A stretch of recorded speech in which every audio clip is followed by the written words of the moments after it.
MyGoer.com ప్రేక్షకులకి ఉమర్జీ అనురాధ నమస్కారాలు. Basically మేము Maharashtrians, Marathi mother tongue, native ఏమో నాసిక్.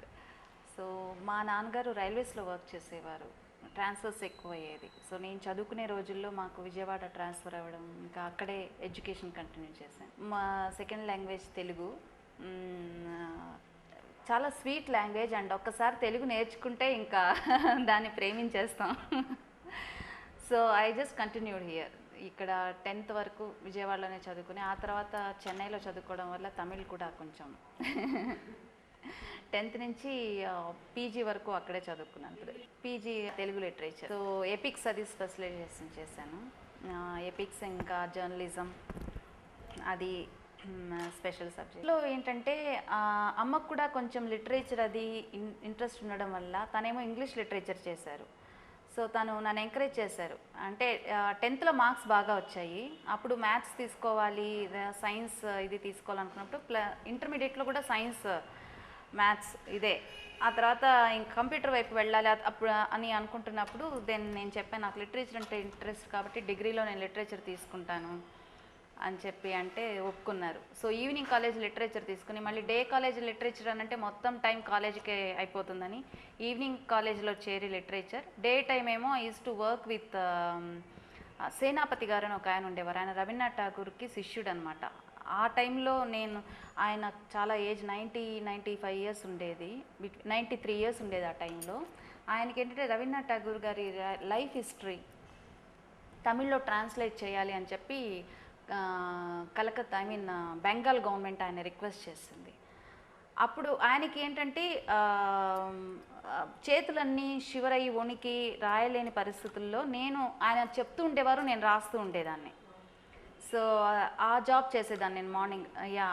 జస్ట్ ఒక అసిస్టెంట్ లాగా, so that I can learn writing, రాయడం అనే దాంట్లో ఉండే ఫ్లూయెన్సీ కానీ. అండ్ రవీంద్రనాథ్ ఠాగూర్ అంటే నాకు చాలా ఇష్టం. ఆయన గీతాంజలి చదవని వాళ్ళు ఉండరు. నేను ఆయన దగ్గర నుంచి ఆ గీతాంజలి రాసే టైంలో ఈయన ఉన్నారు ఆయన దగ్గర. చిన్న పిల్లాడిలాగా అసిస్టెంట్, ఆల్మోస్ట్ టీ ఇవన్నీ తీసుకొచ్చి ఇచ్చేవారంట రవీంద్రనాథ్ ఠాగూర్కి. సో ఆయన చెప్పేవారు, ఆయన ఎలాంటి మూడ్లో రాసేవారు, దాన్ని రాసిన వెంటనే ఈయనకి ఎక్స్ప్లెయిన్ చేసేవారు. ఒరే నీకు అర్థమైందా, దీని అర్థం ఇది అని ఎక్స్ప్లెయిన్ చేసేవారు. అది ఒక thrilling experience I can say, and learning experience. So అలాగా ఆయన దగ్గర కొంతకాలం వర్క్ చేశాను. 1.5 year I was with him. ఆ తర్వాత ఈ డ్రామాలు అవి రాయడం,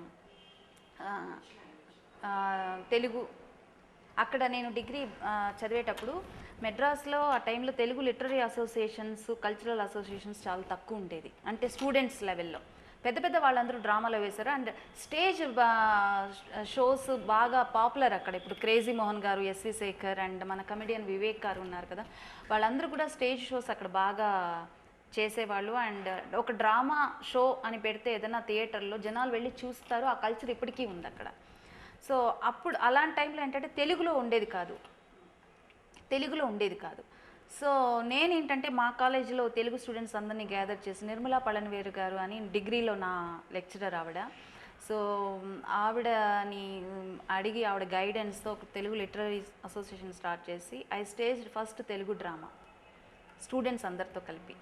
ఆ డ్రామా నేనే రాసి, నేనే యాక్ట్ చేసి, నేనే డైరెక్ట్ చేసి సో అక్కడి నుంచి ఏంటంటే మెల్లిమెల్లిగా ఈ స్టూడెంట్స్ అందరినీ ఒక అసోసియేషన్ లాగా, తెలుగు స్టూడెంట్స్ అందరినీ ఒక అసోసియేషన్లా చేయడము, తెలుగు డ్రామాలు వేయడము. తర్వాత మెడ్రాస్ ఆల్ ఇండియా రేడియోకి తెలుగు డ్రామాలు రాయడము.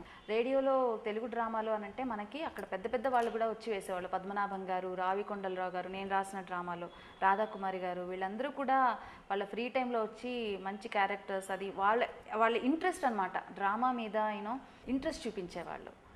సో అలాగా మెడ్రాస్ ఆల్ ఇండియా రేడియోలో డ్రామాలు రాయడం ఈ డే టైం అంతా. అప్పుడు అదే టైంలో ఏంటంటే మనకి ఇప్పుడు ఇన్ని ఛానల్స్ అవి ఉండేది కదా నా స్టూడెంట్ లైఫ్లో. అండ్ మెడ్రాస్ తెలుగు ఛానల్ వాళ్ళు తరంగిణి అనే ఒక ప్రోగ్రామ్ ఇంట్రడ్యూస్ చేశారు. రోజుకి అంతకుముందేమో వీక్లీ వన్స్ ఉండేది మా చిన్నప్పుడు. నేను డిగ్రీ చదువుతున్న టైంలో రోజుకి 1/2 hour చేశారు. అది తెలుగు వాళ్ళు ఎక్కువ ఉన్నారు, వాళ్ళ కోసం మనం రోజుకు ఒక 1/2 hour తెలుగు ప్రోగ్రామ్స్ ఇవ్వాలి అని.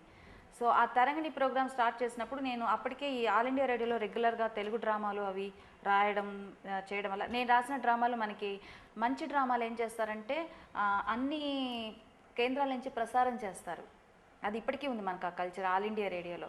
అప్పుడు నేను రాసిన ఒక 3 డ్రామాలు అన్ని కేంద్రాల నుంచి ప్రసారం చేశారు.